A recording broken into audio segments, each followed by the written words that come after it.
misery, you got me wanting anything but here, anything but now. Hey students, welcome to episode 46 of the Film Student Podcast. I'm your host, Tony Lazzeroni, and as of this past Saturday, I am officially a graduate of the Harold Ramis Film School. Woohoo! Some of you may wonder what this means for the podcast. Well, I don't have any plans to stop recording interviews. I, in fact, have 2 more Cyan Cohort members after today to interview, as well as about a dozen teachers and faculty members, a few other influential people that I've met and worked with around Second City, so plenty of people to get through. So rest assured, we will stick with our weekly episodes until I run out of stuff to talk about. My guest this week is Max Nedved Jr., my classmate in the Cyan Cohort. We recorded this episode the day after our graduation festivities, so we were both still recovering from the parties. Hopefully we don't sound too out of it for you. We talk about Max's background in farming and trading. We talk about how he found his point of view in his writing. And we talk a little bit about his adorable daughter, Georgia. On with the show.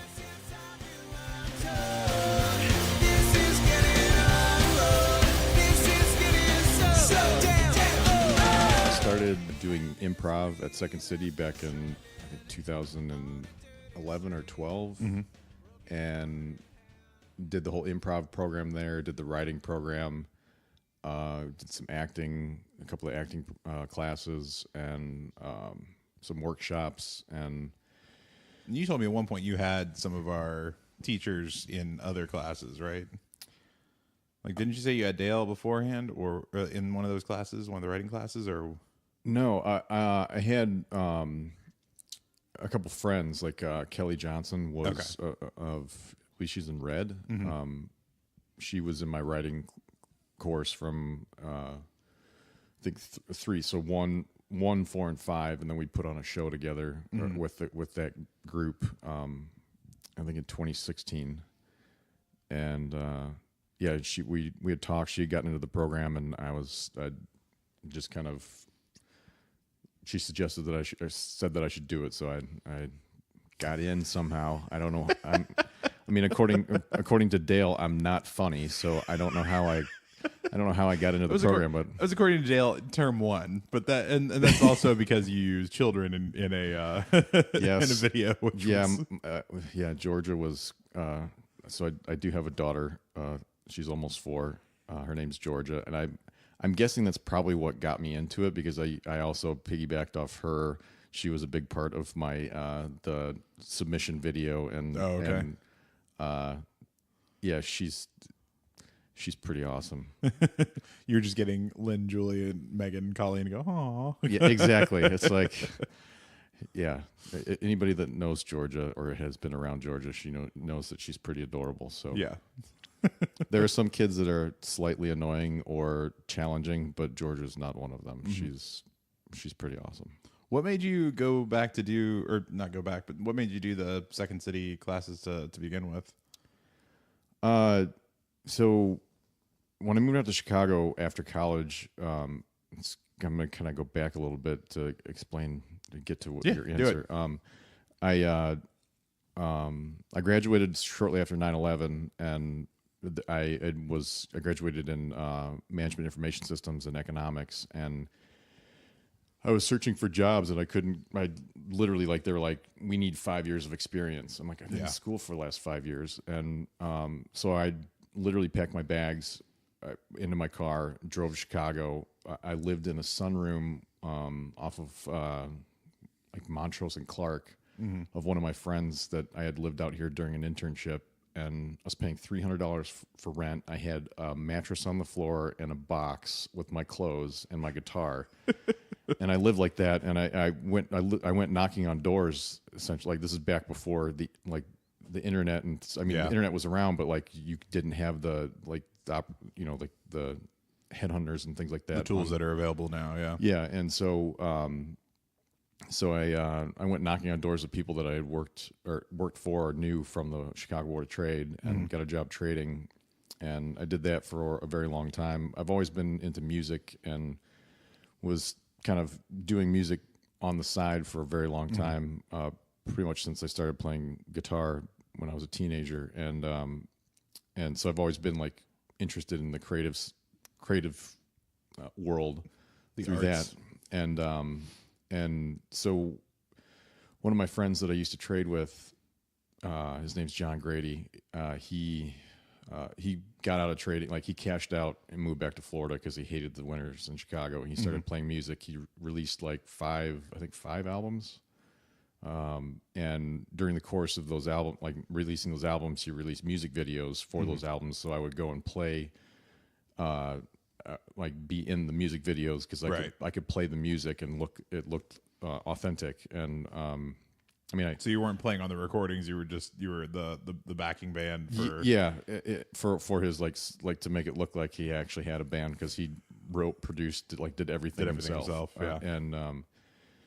So through that experience, I got interested in acting and just I enjoyed that creative process on the other side of writing music. And so that's when I got into the Second City stuff, and so that's kind of what led me into this. And I was acting a lot in some of the DePaul films. I got connected with Caitlin Creedon and another friend, and I was I did a bunch of stuff with their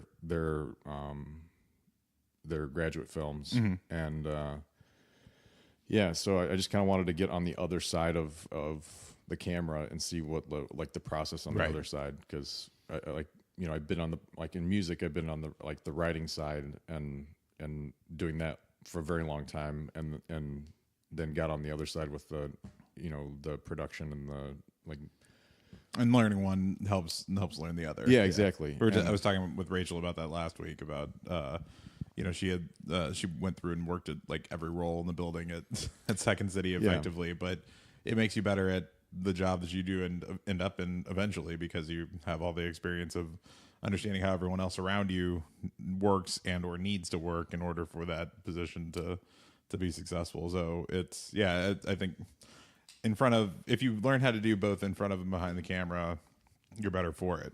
Yeah, and that was a huge part of my when I submitted. My grandfather, I think he put on his first trade in 1922, and he worked on the floor for a long time. And I was lucky enough to spend some time with him before he passed away.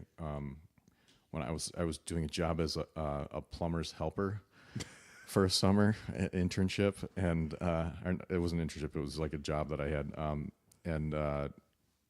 and so I was in the same. I was able to go golfing almost every afternoon with my grandfather. Yeah. While he was in the process of dealing with cancer, and he. It was just interesting to have that experience, because he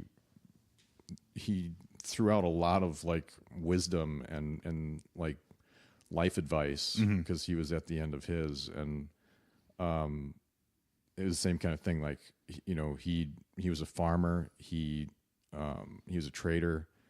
He's been, he knew the industry inside and out, from growing the crop to, selling and marketing on the Chicago Board of Trade and hedging. And so the same kind of concept with that is if you want to be successful in life, you have to know things inside and out. You can't, and there's so much, this kind of just getting into some of my own opinions, I guess, but it's you gotta, there's so much competition today, and so you have to know so many different things and basically be a jack of all trades to, in my opinion, to be successful at certain things. And then also helps you to realize what you're good at and what your strengths and weaknesses are, so that you can market those as well. And then also it's I don't like writing so much, but I like, being an AD or something. And so, but what the process of writing is, so you can still work with those people and know what, so. Right as in correct, not right as in. Yes, yeah, right as writing as in. What did you? So we are announcing this at the top of the episode, but we have just graduated literally yesterday for the date that we're recording this, and 2 days ago for the dates that you might be first downloading and listening to this. But it's interesting trying to figure out what the next step is going to be. But I'm curious what you feel like you got out of the program. Now that we're on the other side of it. Yeah, I mean,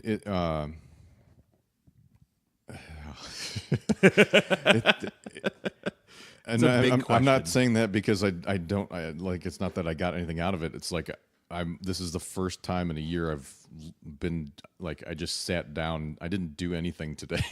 Yeah, it's like a Sunday and like I don't have anything to do. And I mean I'm still doing things, but like I don't have to like. It's like busy work that you didn't have to do. That I've been putting off for basically the last year. Yeah, because I was doing other things. How long have you not done laundry? Yeah, I know. Like I'm literally doing laundry right now, and like the pot, like I've got like 7 loads of laundry to do. And anyway, it's yeah. I mean, the biggest thing is just the collaborating with people and.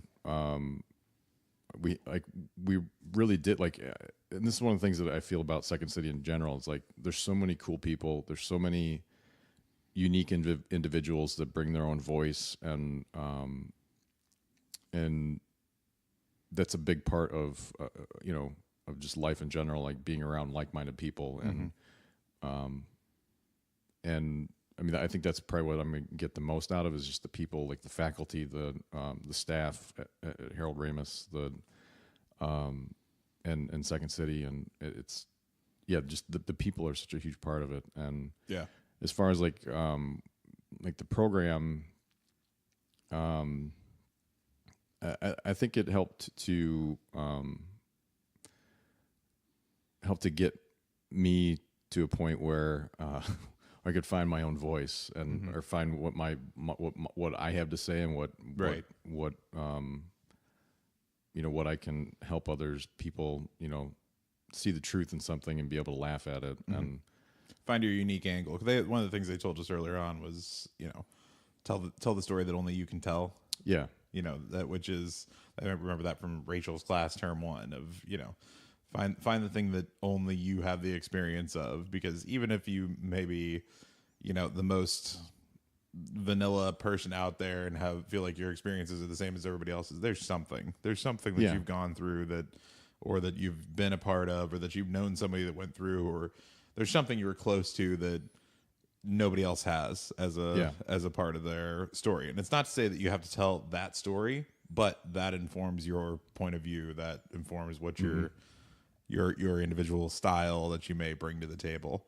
Yeah, and that was one of the things that I wasn't really expecting going in. You're going to film school, you expect to learn how to film, and it's not really like that. It's more you learn how to tell your story or a story in your perspective, in your point of view, and that's the school's really good at that, and that took me a little bit to kind of catch on to that, because that was on me, because I was expecting more technical film training. Yeah, exactly. And not that you don't, like, you do get that, and you get it out of just having to pick up a camera and learn how to use it in order to have your assignment turned in on time. Yeah, and I think that's how I learned how to play guitar. Is I had my mom buy me a guitar for my birthday. They thought I would play it for a month and then never touch it again, but I've been playing guitar now for almost 20 years. And I taught myself how to do it. And it's the same kind of thing with this. It's like you're gonna have to get kicked out of the nest sometime and just have to go. And I think that's another thing that the school's good at, is that, like, you have to be able to be good on your feet and think fast, and you're gonna mess up. You're gonna make a film, and Dale's gonna say it's not funny. And I put a for our main screening that we just had on Friday, I did a tag on the end of it. You of course know this because you saw it, but I did a tag where it's Dale. We cut back and we see the lead actress sitting next to Dale, and she's turning off the projector and looks over at Dale, and he goes, "Well, it's not funny." And that is 100% just lifted from your experience, from you telling me about the interaction in your term one review where he said that. And somebody told me they thought that was the biggest laugh out of the entire. It was like it was like this. I think it was the single most biggest laugh out of the whole screenings. And yeah, I mean, I had Dale in my term 3 film, and he was awesome in it. He made that film, and yeah, and I appreciate that brutal honesty. And it was coming from a place of like encouragement. It's like it's like a wake up call. It's like you need to find your voice, and you got to do it pretty quick because this is going to be over before you know it. Yeah. And I appreciate that that brutal honesty in kind of a time where we kind of step around some of the, try to make sure that I don't know, like that's just me and where I grew up, and like, it's like I mean, you have a very unique perspective, coming from cornfields and then going into stock trading is not your typical path. No, it's not. And I love for your final film you did something that was about like your trading experience. Just something such a small percentage of people actually have, and a shrinking percentage because of all the technology that's taking over Wall Street. Yeah, people just don't see that angle of it anymore. So, it's interesting to see that kind of brought to bear in a story that you're putting together, and you've got the feature idea. Yeah, I mean, I really want like Trading Places was one of my favorite films growing up, and I want to do some sort of spiritual successor to that, and a modernized version of that, and now I have time to start to finish it, and so we'll see what happens. But, so is that what you were writing for the final? Yeah, that was what my screenplay was. How far did you get into it? I got a little ways. I mean, I have it all outlined, and it was just one too many things. One too many things, correct? Yeah, and it had nothing to do with the school, but we won't get into that. No, but no, because that story I'm interested in, because I feel like that's drifting into the territory of like public service to go along with good storytelling. Yeah, and also education too, because when I screened my film, there was so many people that came up from the trading world that were like, wow, you nailed like what that is. And then on the other side of the spectrum, it was like, I have no idea what this was talking about. Yeah. and so it's difficult to explain some of these concepts in a 10-minute film, 5-minute film, and you can kind of do more over the course of either a feature or like a short, or like a 10 episode like TV series, and do it in a way where it's not just going to completely bore somebody, right? And where it just becomes like an economics video where I mean, I enjoy watching CNBC, but not everybody does. It's like, and after, you don't like when you have CNBC in the background while you're trading, you kind of glean a lot of stuff just from having that in the background, and but that's not something entertaining to watch, right? And but there were so many crazy stories and crazy things that happened over the course of my trading career that I think it can put that into a modern version of what trading is like, between the early 2000s and then now that robots are just doing it and there are no people left. There's a story in there somewhere. So yeah, and you'll be able to play around with that. I think the looking at the Bitcoin and the blockchain stuff, like it's all really interesting if you're interested by that stuff. Yeah. And one of the things I loved about Trading Places is that they made the things that even if you weren't interested in it, you still learned enough in order to understand what was happening in the movie. Although I even point at that one and go, that one's still incomplete. It doesn't totally describe what was happening there. So I've had to kind of fill in the blanks behind it, but maybe that's a good thing. Maybe it's just encouraging people to, take the step of learning a little bit more in order to be able to explain what they just saw. Yeah, and that was one of the things that I tried to do in my film, which I don't think I succeeded in, was to kind of just give enough information that people will be willing to go out and look it up on their own. It's Sure. what is a bear market? What is a bull market? What are these concepts that are that are being thrown at you? We have access to basically the world through our phones now, and so the information is there if you want to learn about it. And I think that's maybe a strength of some filmmakers, or strengths of people that are really good at telling stories, is to be able to pique someone's interest so that they'll go and I don't think I'm there yet, but that's one of the things that I want to try and work on as I move forward. You've seen The Big Short. Yeah, because we watched it in class. Yeah. I mean, that does a really good job of one, not only telling a good story, but explaining what is explaining. happening. Yeah, and it does it in a way where it's I understood everything that was happening, and at the same time, I don't think a lot of people did, people that didn't know what was happening or what was happening at the end of the movie understood kind of conceptually what happened. Yeah. And they did funny things to explain concepts. Yeah. The Margot Robbie and Anthony Bourdain, and was there a third one in there? Wasn't Ariana Grande. Yeah. So but they have each of them explain some concept in layman's terms. And it's I think Margot Robbie's in a bubble bath when she's doing it. It's so random. So random. But it just puts enough little entertainment spin on something that's frankly mundane and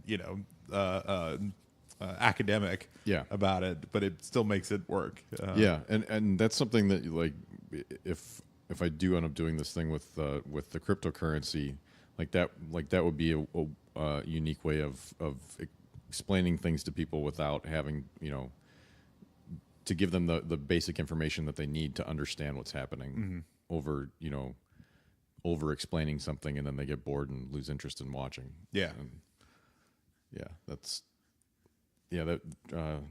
Short, it's a really good film. Yeah, it does. It's just a great exercise in seeing how to train in a story. Yeah, because the two things go together. I'm coming from the world before this of training for a living and teaching people how to use software or teaching them how to do their job or something like that. And if you can put some sort of story spin on it, you're going to get people to buy in and pay attention way more than if you're just reading something off of a page. Can get real boring. Yeah. But hey, I mean, if you want to learn a little bit about cryptocurrency, you're more than welcome to reach out to me. Because Max is willing to teach. I'm extremely fascinated by it and gotten hammered from an investment perspective this year. But, oh, really? Yeah.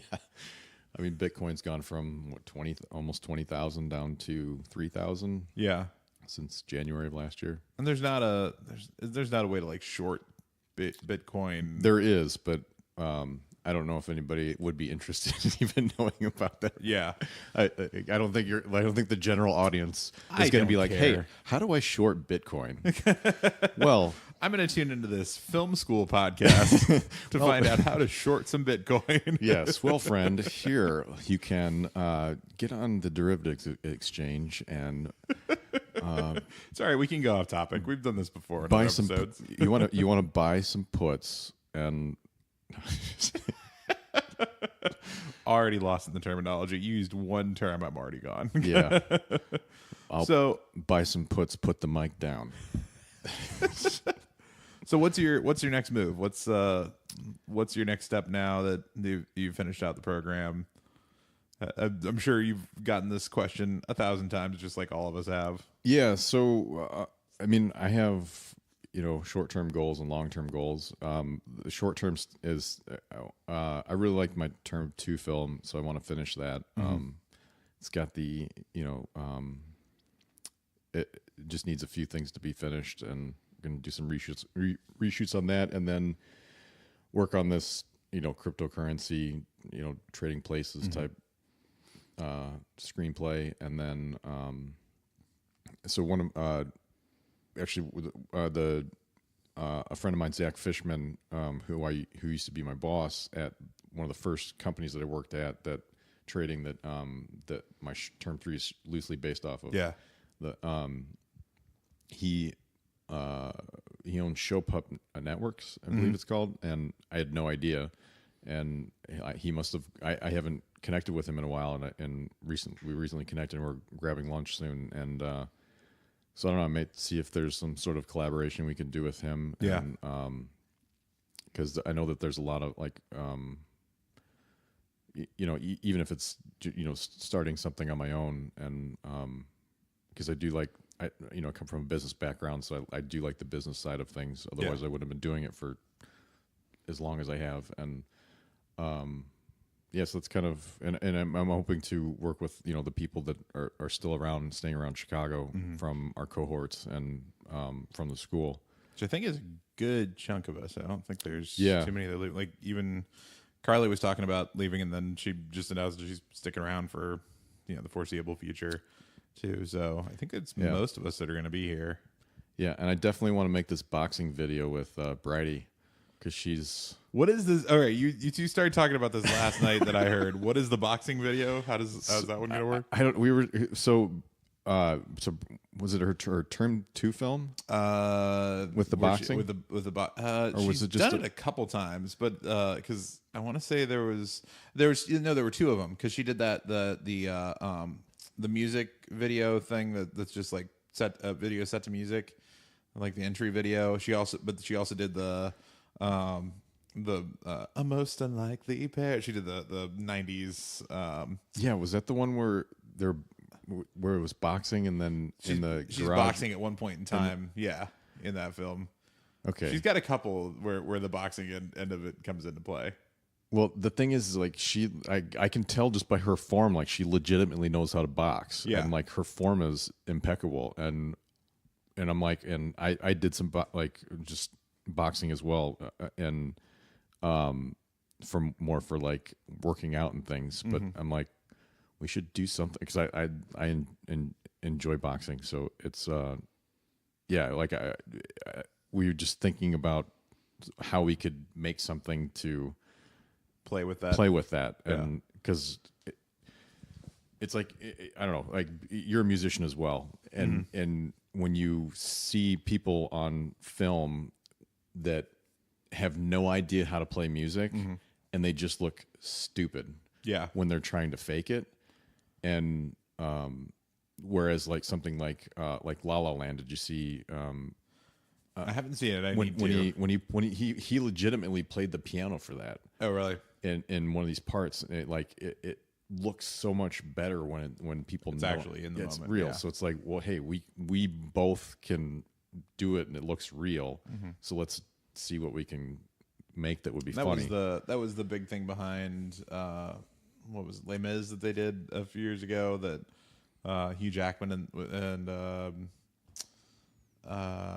who else was in that one? There were a few actors, but they did it with live singing in the room, as opposed to pre-recording all their vocals and then putting them up. It makes a difference. Yeah, it does. And so it was just how can we? It's and that's. Do you have a gag that's lined up for it already, or we were talking about just we're both complete strangers walking into a gym to a boxing class for the first time, and the second you were coming into the door at the same time, and we make eye contact, and every time we make kind of a Groundhog Day type of thing where we're gonna make eye contact, something happens where it's I don't even know, we're fighting each other to the death or something, and then the next time then it flips back, and we go again, and we fall in love, and then it's flips back, and then something random like that. I don't know. Yeah.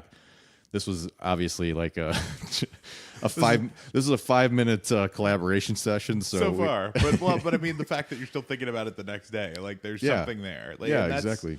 I think that's one other thing that I've gotten from this school is like a sense of, oh wait, there's something. Like I can now put my finger on an idea and go, oh, we're not there yet, but there's something that you can get out of this. Like, yeah, and it goes back. There's some unique angle or pitch or something like that you can pull from it. Yeah, and it goes back to what Jack was saying, that it's all about, like, it's about story. Like if you have a good story, like it'll be entertaining. And we all have our phones, and we don't need these huge productions to make a 5-minute video with your friend about boxing. Yeah, and so it's kind of a cool time that we live in as far as that's concerned, because it's like all doors are open. Yeah, and so yeah, we'll see what happens. Well, cool. Well, if people want to try and track you down on social media and see Unemployment Friday or the as yet unnamed cryptocurrency film or anything like that as it's coming out, where can they track you down? Yeah, so you can find me on the social medias at I believe it's my tag is Max Nedved Jr. on most of them. All lowercase, no spaces. I can find it's a unique name, which helps. Like nobody else has that name. Yes, and then where's my other stuff? Some of my music is at thedaylightdistrict.com. Okay. It's like THE daylightdistrict.com, all lowercase, no spaces. I'm on the Spotify for that stuff. And then I'm also on Vimeo at Max Nedved Jr. And I mean, if you just type my name into Google, it'll all come up. And then my dad's stuff will come up as well. So I'm not a pharmacist in Iowa. But every other profession that you could possibly imagine you have done. So. Yeah, pretty much. Yeah, I mean, if something comes up for plumbing, nailed it. I did. That's this man here. Oh man, we should have a podcast just about that. That was Plumbing 101 with Max Nedved. That was fun. That was really fun. Well, I appreciate you doing this, Ben. All right, thank you so much. I appreciate it, Tony.